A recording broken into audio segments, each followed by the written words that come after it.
Doctor Baba Saheb Ambedkar open university.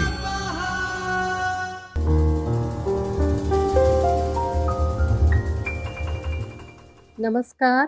Doctor Baba Saheb Ambedkar open યુનિવર્સિટીના ચૈતન્ય સ્ટુડિયોમાંથી હું doctor Urmila Pravin Rawat, librarian, Gujarat commerce college, આપ સૌનું હાર્દિક સ્વાગત કરું છું. આપણે લાઇબ્રેરી સાયન્સના MLISC 102 બ્લોક નંબર 2 એકમ 7 જ્ઞાન સંચાલન વિશે આજે માહિતી મેળવીશું. તો મિત્રો, જ્ઞાન સંચાલન શું છે તેના વિશે માહિતી મેળવીએ. તેના આઉટલાઇન જોઈ લઈએ તો સૌ પ્રથમ જ્ઞાન સંચાલન એટલે શું, એનો કોન્સેપ્ટ સમજીશું.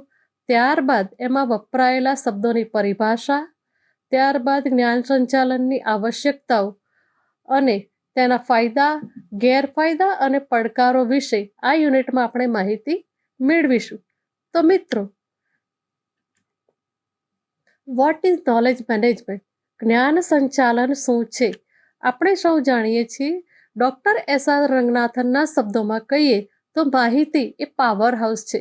આધુનિક યુગમાં શિક્ષણ, સંશોધન, ઉદ્યોગ અને દરેકે દરેક ક્ષેત્રે, પ્રત્યાયન ક્ષેત્રે કોઈ પણ જાતની અડચણ વિના, રૂકાવટ વિના જો માહિતી વિતરણ થાય તો જ જ્ઞાન સંચાલન ની વ્યવસ્થા ટકે અને ઊભી થાય સમાજમાં. તો આ જ્ઞાન સંચાલન શું છે એના વિશે માહિતી મેળવીએ તો સૌ પ્રથમ જ્ઞાનના મહત્વના 3 પાસાઓ એટલે કે ડેટા, જ્ઞાન અને માહિતી વચ્ચેનો આપણે મૂળભૂત તફાવત જોઈએ. મિત્રો, ડેટા શું છે? તો ડેટા એ સત્યો, આંકડાકીય માહિતી અને નિરીક્ષણ દ્વારા નોંધાયેલ હકીકત, ટૂંકમાં એ રો ડેટા છે, એટલે કે કાચી સામગ્રી છે. આ જ ડેટા ઉપર જ્યારે કોઈ પ્રોસેસ કરવામાં આવે તો એને માધ્યમથી એને આપણે કોઈ પ્રોસેસ કરીને આગળ વધારીએ તો એ માહિતી બને છે. અને આ માહિતી જે રો સ્વરૂપમાં હોય તો એ પ્રત્યાયન માટે શક્યમાન હોતી નથી. પણ માહિતી પર કોઈ પ્રોસેસ કરવામાં આવે એટલે કે ડેટા ઉપર કોઈ પ્રોસેસ કરવામાં આવે તો એ માહિતી બને છે. અને આ માહિતી સમય જતાં વ્યક્તિના અનુભવમાં ઘડાઈ અને એ નોલેજનું સ્વરૂપ ધારણ કરે છે. તો ડેટા અને માહિતીના સંદર્ભમાં વિચારીએ તો જ્ઞાન એ માહિતીનો પૂર્ણ સરવાળો છે જે માનવ સંસ્કૃતિ દ્વારા સંકલિત થયો છે અથવા સર્વગ્રાહી સમજણથી કોઈ પરિણામ સ્વરૂપ માહિતીના સંગઠિત જથ્થા ઉપરથી તારવેલ અનુભવ કે સૂઝને આપણે જ્ઞાન તરીકે ઓળખીએ છીએ. મિત્રો, હવે આપણે જ્ઞાન વિશે સમજ્યા તો જ્ઞાનના કેટલા પ્રકાર છે તે વિશે જોઈએ. તો જ્ઞાન મુખ્યત્વે 2 પ્રકારે છે: મૂર્ત જ્ઞાન અને અમૂર્ત જ્ઞાન, એટલે કે એક્સપ્લિસિટ નોલેજ એન્ડ ટેસિટ નોલેજ. તો મૂર્ત જ્ઞાન એ એવી વસ્તુ છે કે જેને આપણે જોઈ શકીએ છીએ, અડકી શકીએ છીએ, રેકોર્ડ કરી શકીએ છીએ કે સ્ટોર કરી શકીએ છીએ. તો જ્યારે અમૂર્ત જ્ઞાન એટલે કે માનવીના મગજમાં પડેલું છે અથવા એના અનુભવથી જે ઘડાયેલું છે તે અમૂર્ત જ્ઞાન છે. અને આવું જ્ઞાન એને આપણે સમજણ દ્વારા પ્રાપ્ત કરી અને સમાજ સુધી પ્રસારિત કરવાની એક વ્યવસ્થા ઊભી કરવી, એને આપણે નોલેજ મેનેજમેન્ટ કહીએ છીએ. મિત્રો, તો આમ આપણે જે સમજણ મેળવી તેમ જ્ઞાન એટલે આપણે જે સંસ્થામાં, જે જગ્યાએ કાર્યરત છે ત્યાં લોકોના અનુભવ એટલે વ્યક્તિના અનુભવ અને સમજણ, એના થકી જે વ્યક્તિની બૌદ્ધિક ક્ષમતાઓ અથવા એના અનુભવ દ્વારા જે જ્ઞાન બહાર નીકળે છે, એટલે કે દેખીતી રીતે માનવીના મગજમાં જે પડેલું છે જ્ઞાન અને જે બહાર આવેલું છે તે, એટલે કે સંસ્થા અને વ્યક્તિની વચ્ચે જ્ઞાન જે પડેલું છે, આ દરેકે દરેક જ્ઞાનને જ્યારે બહાર લાવી અને એને સંરક્ષિત કરવાની પ્રક્રિયા કરવામાં આવે તો એને આપણે જ્ઞાન કહીએ છીએ. ઉદાહરણ તરીકે દેખીતી વસ્તુમાં જોઈએ તો માહિતી, કલાકૃતિઓ, દસ્તાવેજો, અહેવાલો. અને ત્યારબાદ આપણે ટેસિટ નોલેજ એટલે કે અમૂર્ત જ્ઞાનની વાત કરીએ તો એવું જ્ઞાન જે દેખાતું નથી, સ્પર્શી શકાતું નથી, પણ વ્યક્તિની અંદર પડેલું છે, વ્યક્તિની નિપુણતા છે, એની યાદ શક્તિ છે, એના આદર્શો, માન્યતા, આ બધામાં જે પડેલું જ્ઞાન છે તેને આપણે અમૂર્ત જ્ઞાન કહીએ છીએ.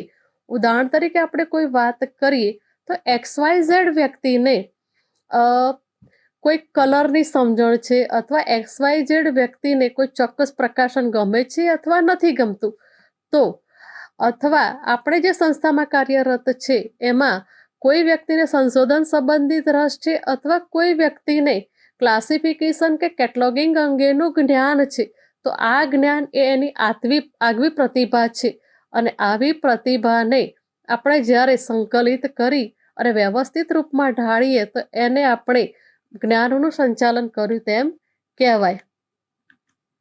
મિત્રો, હવે મૂર્ત જ્ઞાન વિશે આપણે થોડીક વિશેષ માહિતી મેળવીએ તો જે જ્ઞાન એવું છે કે હેરફેર થઈ શકે છે, ઔપચારિક રીતે એને આપણે સંજ્ઞાબદ્ધ કરી અને વ્યવસ્થિત ગોઠવી શકીએ છીએ અથવા એને પુનઃપ્રાપ્તિ કરી શકીએ છીએ. આપણે ગ્રંથાલયની પરિભાષામાં કહીએ તો જે માહિતીને આપણે વ્યવસ્થિત કરી અને ફરીથી પુનઃપ્રાપ્ત કરી શકીએ છીએ તો એને આપણે મૂર્ત જ્ઞાન કહીએ છીએ. ઉદાહરણ તરીકે યુઝર મેન્યુઅલ છે, ક્લાસિફિકેશન છે, લાઇબ્રેરીના રૂલ્સ છે અથવા લાઇબ્રેરીની કોઈ ખરીદી કરી છે તો એને સંબંધિત દસ્તાવેજો છે, તો આ બધાને આપણે મૂર્ત જ્ઞાન કહીએ છીએ, એટલે કે એક્સપ્લિસિટ નોલેજ.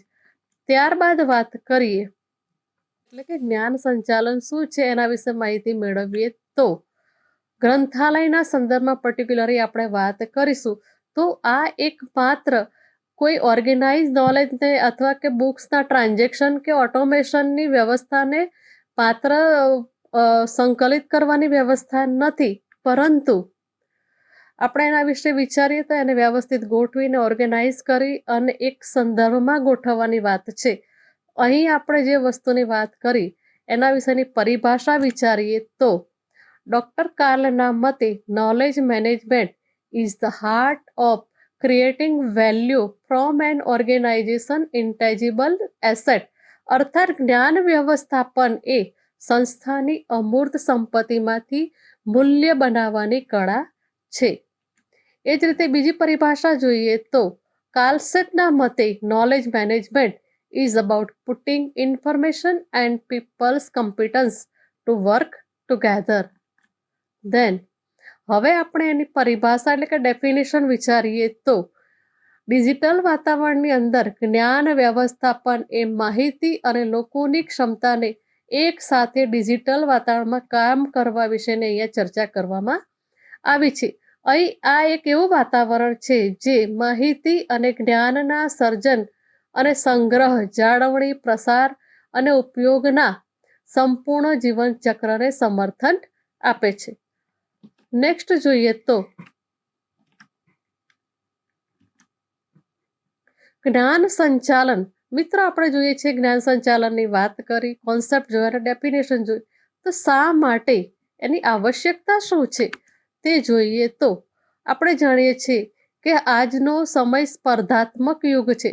તો સ્પર્ધાત્મક યુગમાં નવીનીકરણના પગલે દરેક સંસ્થામાં કંઈ ને કંઈ નવું કાર્ય થતું હોય છે અને આ સ્પર્ધાત્મક વાતાવરણમાં વ્યક્તિના કાર્યબોજની ક્ષમતા ઘટાડી અને એના વ્યાવસાયિક જ્ઞાનની કિંમત વધારવા માટે દબાણ થાય છે. ત્યારબાદ જો વ્યક્તિ એક સંસ્થામાં કાર્યરત હોય અને એ સંસ્થા છોડીને બીજી કોઈ સંસ્થામાં જાય છે તો એનું જે કાર્ય છે એના પૂરતું સીમિત ના રહે અને સંસ્થાની પ્રોપર્ટી બને, તે માટેનું પણ આપણે કાર્ય કરવું જોઈએ. ત્યારબાદ ત્રીજું કારણ જોઈએ તો જે વ્યક્તિ સંસ્થામાં વય નિવૃત્તિ લે છે તો એની જગ્યાએ બીજા કર્મચારી મળી રહેવાને કારણે પણ જ્ઞાનમાં આપણે જે ઈચ્છિત જ્ઞાન આગળના વ્યક્તિનું છે એ આપણને મળવામાં થોડીક વિલંબ થાય છે. ત્યારબાદ આજકાલના સમયમાં મોટાભાગના કાર્યો માત્ર ને માત્ર માહિતી આધારિત છે. એ સિવાય આપણે વિચારીએ તો વ્યક્તિ કોઈ અનુભવથી, જ્યારે વ્યક્તિ સંસ્થામાં કાર્યરત હોય અથવા કોઈ ઇન્સ્ટિટ્યૂટમાં કાર્ય કરતો હોય તો એના અનુભવથી જે કંઈ હાંસલ કરે છે એને આપણે કોઈ ચોક્કસ પ્રક્રિયા દ્વારા સમાજ કે સંસ્થાના ઉપયોગમાં આવી શકે તે માટેની પ્રક્રિયા કરવી જોઈએ. ત્યારબાદ આ જે જ્ઞાન આપણે સંકલિત કર્યું છે તે ઝડપથી સમાજ અને સંસ્થાના વિકાસ માટે આપણે ઉપયોગ કરી શકીએ અને પેઢી દર પેઢી આ જે જ્ઞાન છે એનો માહિતી ગેપ આપણે દૂર કરી શકીએ. તે માટે આપણે ઇન્ફોર્મેશન ટેકનોલોજી અને ઇન્ટરનેટ આધારિત સેવાઓ વધારી ડેટા, માહિતી, કમ્યુનિકેશનની સાંકળને આપણે યોગ્ય રીતે સાંકળી અને જ્ઞાનને વ્યવસ્થિત સંચાલન કરવું જોઈએ. ત્યારબાદ આપણે અગાઉ વાત કરી કે વહેલી નિવૃત્તિ અને વધતી જતી જટિલતાને કારણે જ્યારે નાની કોઈ સંસ્થાઓ કાર્ય કરતી હોય તો આ જગ્યાએ ટ્રાન્સનેશનલ સોર્સિંગ કામગીરી તરીકે પણ આપણે મેનેજમેન્ટ કરવાની જરૂર છે. ટૂંકમાં આપણે અહીંયા એવું કાર્ય કરવાનું છે કે વ્યૂહાત્મક દિશામાં ચોક્કસ ફેરફારો કરી અને આપણે જે જ્ઞાન ગુમાવેલું છે અથવા જે જ્ઞાન અલિપ્ત થવાને આરે છે એને આપણે વ્યવસ્થિત સંકલિત કરીને મૂકી શકીએ. મિત્રો, ત્યારબાદ આપણે ચર્ચા કરીશું કે જ્ઞાન સંચાલન કરવા માટેના પગથિયા કયા છે અથવા એની કોઈ સાયકલ શું છે. તો સાયકલ ઓફ નોલેજ મેનેજમેન્ટ. તો સૌ પ્રથમ આપણે જ્યારે કોઈ પણ માહિતી નું સંચાલન કરતા હોય ત્યારે સૌ પ્રથમનું પગથિયું છે માહિતીને એકઠી કરવી, એટલે કે રો ડેટા છે એની એન્ટ્રી કરવી, એને સ્કેનિંગ કરવું, એનામાં વોઇસ ઇનપુટ કરી ત્યારબાદ એની વ્યવસ્થા કરવી, એટલે એને ઓર્ગેનાઇઝ કરવું. ઓર્ગેનાઇઝ કરવા માટે ગ્રંથાલય શાસ્ત્રના કેટલાક નિયમો છે અને આ નિયમોને અનુસાર કેટલોગિંગ, ઇન્ડેક્સિંગ, અનુસૂચિ કરી અને આપણે મૂકવું જોઈએ, એટલે કે જ્ઞાન અહીંયા ઓર્ગેનાઇઝ થાય છે. ત્યારબાદ આપણે જે જ્ઞાન ઓર્ગેનાઇઝ કર્યું છે તે રિયલમાં સાચું છે કે આપણે જે પ્રોસેસ કરી છે તે યોગ્ય છે, તેને માટે એને આપણે ડિસ્ટિલેશન પ્રક્રિયા કરવી પડે. ડિસ્ટિલેશન એટલે કે શુદ્ધિકરણ.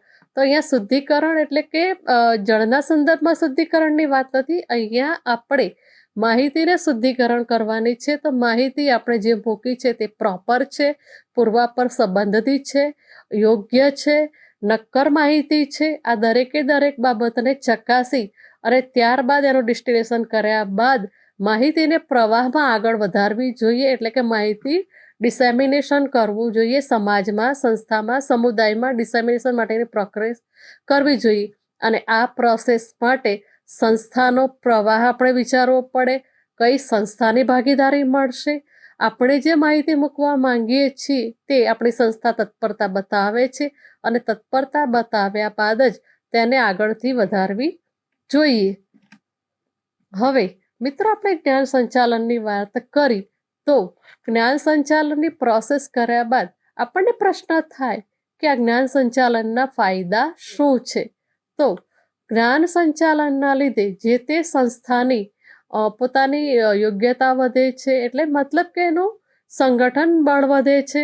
ત્યારબાદ better and faster decision making, એટલે કે જ્યારે કોઈ પણ સંસ્થા પોતાને ઝડપથી નિર્ણય લઈ શકે છે, સમસ્યાનો કાયમી ઉકેલ શોધી શકે છે. ત્યારબાદ ઇન્ક્રીઝ રેટ ઓફ ઇનોવેશન, અર્થાત કે સર્જનાત્મકનો દર વધે છે.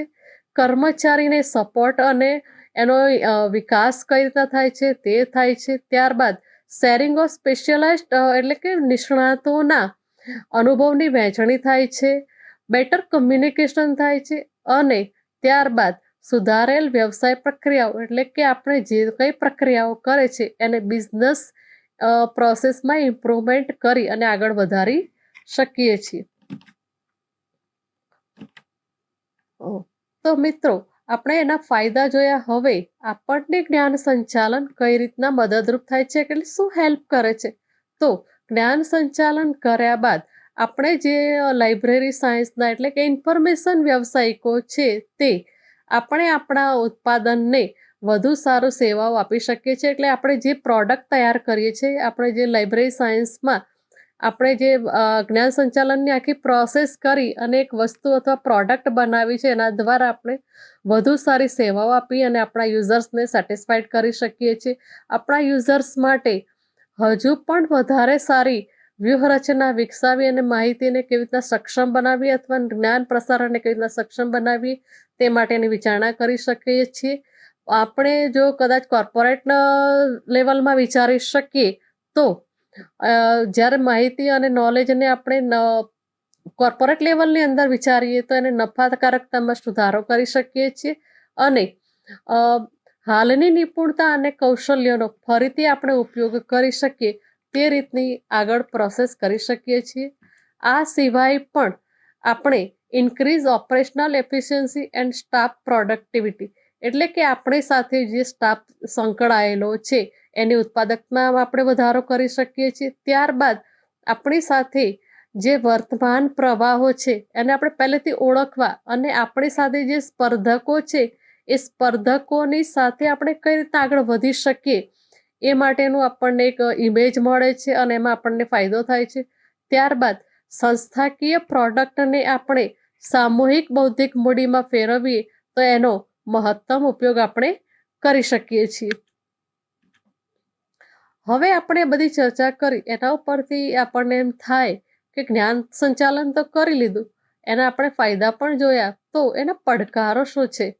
તો પડકારો વિશે વિચારીએ તો આપણે જે જ્ઞાન સંચાલનની પ્રોસેસ કરીએ છીએ તો વ્યાવસાયિક જ્ઞાનને અસરકારક રીતે કેપ્ચર કરવા અને રેકોર્ડ કરવાની આપણે અલગ અલગ રીતો વિચારવી પડશે, અલગ અલગ રીતો શોધવી પડશે. ત્યારબાદ જો આપણે આ રીતનું કામ કરીશું તો માહિતી અને સંસાધનો શોધવામાં આપણને સરળ બનશે. બીજું કે આપણે લોકોને સતત જ્ઞાન વિતરણ કરવા, પુનઃ ઉપયોગ કરવા અને લાગુ કરવા માટે પ્રોત્સાહિત કરી શકીશું. એટલે કે આપણે જે જ્ઞાન સંચાલન કરીએ છીએ તે એની સામે આપણને કેટલાક ફાયદા પણ છે અને એની સામે આપણે પડકારો પણ ઝીલવા પડશે. ત્યારબાદ આપણે આપણા જે લક્ષ્યો છે એને વ્યવસાયિક વ્યૂહરચના સાથે સાંકળી અને એક રૂપમાં ઢાળવું જોઈએ, એ આપણી સાથે મોટો પડકાર છે. ત્યારબાદ નોલેજ મેનેજમેન્ટ માટે કેટલીક ટેકનિક અને પ્રોસેસ છે એનું અમલીકરણ કેટલું ઝડપી થઈ શકે છે, કઈ કઈ વ્યૂહરચનાઓ આપણને પોલિસી મેકિંગમાં નડે છે, એ બધાનું પણ આપણે ધ્યાન રાખવું જોઈએ. સાથે સાથે વર્તમાન પ્રવાહો કયા છે અને માહિતી પ્રણાલીમાં આપણે જે ઢાળવા માંગીએ છીએ એ જ્ઞાન સંચાલનને આપણે દરેકે દરેક પાસાઓને સાંકળી અને ત્યારબાદ એને સંગઠિત કરવું અથવા એકત્રિત કરવું જોઈએ. મિત્રો, આ પડકારો આપણે જે વિચાર્યા અથવા જેની ચર્ચા કરી એના માટે આપણી પોતાની ક્ષમતા કેવી હોય અથવા એને આપણે કઈ રીતના દૂર કરી શકીએ. તો સૌ પ્રથમ આપણે જે પણ માહિતી અથવા જ્ઞાન સંચાલન કરવા માંગીએ છીએ તેને રેકોર્ડ કરવા અને શેર કરવા માટે સ્પષ્ટ પોલિસી બનાવવી જોઈએ, સ્પષ્ટ યોજનાઓ બનાવવી જોઈએ. ત્યારબાદ આપણે જે સંચાલનને આગળ વધારવા માંગીએ છીએ, એટલે કે કોઈ પણ જ્ઞાન વ્યવસ્થા આપણી એક ઇનિશિયેટિવ છે, આ ઇનિશિયેટિવ એના અવકાશ, એટલે કે પહેલાંનું જ્ઞાન છે અને અત્યારનું જ્ઞાન છે, એમાં શું અવકાશ છે, શું ગેપ પડી છે એને શોધવી પડે અને એના ઉદ્દેશ્યો શું છે તે ડિફાઇન કરવા પડે. ત્યારબાદ આપણે આપણા એવું એક કલ્ચર વિકસિત કરવું જોઈએ કે કર્મચારીઓ અને મેનેજમેન્ટ વચ્ચે જ્ઞાનની વહેંચણીની કોર્પોરેટ સંસ્કૃતિ આપણે બનાવવી જોઈએ. જેમ કોર્પોરેટ કલ્ચર છે એ રીતનું આખું આપણે કલ્ચર ડેવલપ કરવું પડે અને આપણા ગોલ એટલે ધ્યેય છે એને ક્લિયર રાખવા જોઈએ, એની વ્યૂહરચના ચોક્કસ બનાવવી જોઈએ. તો જ આપણે સામૂહિક જ્ઞાનનો ઉપયોગ કરવામાં જે જ્ઞાન સંચાલનની ટેકનિક છે આપણને મદદ થઈ શકે. અન્યથા આપણે જે પણ આખી પ્રોસેસ કરીએ છીએ, આપણું જે પણ કાર્ય છે તે કોઈ કામનું રહેશે નહીં. આવું ન થાય એ માટે આપણે શું કરવું જોઈએ? તો કોઈ પણ નવી જ્ઞાન સંચાલન પ્રણાલી માટે સૌપ્રથમ આપણે બજેટ, વ્યૂહરચના અને તાલીમની જરૂરિયાતને ધ્યાનમાં લેવી જોઈએ. એટલે કે આપણે જે એમ્પ્લોઈઝ સાથે કામ કરવાના છીએ, જે સંસ્થા સાથે કામ કરવાના છીએ, જે વસ્તુ સાથે કામ કરવાના છે, એટલે કે માહિતી, પ્રોડક્ટ અથવા જ્ઞાનના જે નવા નવા સ્વરૂપો છે એની સાથે આપણે કામ કરવાના છીએ, તો સૌ પ્રથમ એના માટે શું બજેટ જોઈશે, કઈ વ્યૂહરચના કરવી અને એમ્પ્લોઈઝ આપણી પાસે જે કામ કરી રહ્યા છે એને કેટલી તાલીમની જરૂર છે, એ દરેકે દરેક વસ્તુ આપણે ધ્યાનમાં લેવી જોઈએ. ત્યારબાદ આપણે જે નવી જ્ઞાન સંસ્થા પ્રચાર આપણે કરવા માંગીએ છીએ એનામાં શું બદલાવ અથવા પરિવર્તન જરૂરી છે તેને માટે અગાઉથી આપણે વ્યૂહાત્મક રચનાઓનો વિચાર કરવો જોઈએ. અને જ્યાં જરૂર જણાય ત્યાં આપણે કેટલાક ફેરફારો પણ કરવા જોઈએ. આપણે એકદમ રિજિડ બનવાનું નથી, પણ પરિવર્તન યુગની જેમ આપણે પરિવર્તનશીલ બની અને આગળની પ્રોસેસ કરવી જોઈએ. ઉદાહરણ તરીકે હાલમાં આપણે એમ્પ્લોય સાથે કામ કરતા હોય તો આપણા એમ્પ્લોઈઝને પ્રાધાન્ય આપવું જોઈએ. એમ્પ્લોઈઝની શ્રમ શક્તિ અને નિપુણતાને મહત્વની મૂડી ગણી અને નવું જ વાતાવરણ ઊભું કરવું, જેથી વ્યક્તિને કામ કરવાની મહત્તા જાગે અને જ્યાં જરૂરી હોય ત્યાં એનું ખાનગીપણું એટલે એની પ્રાઇવસી પણ જળવાઈ રહે.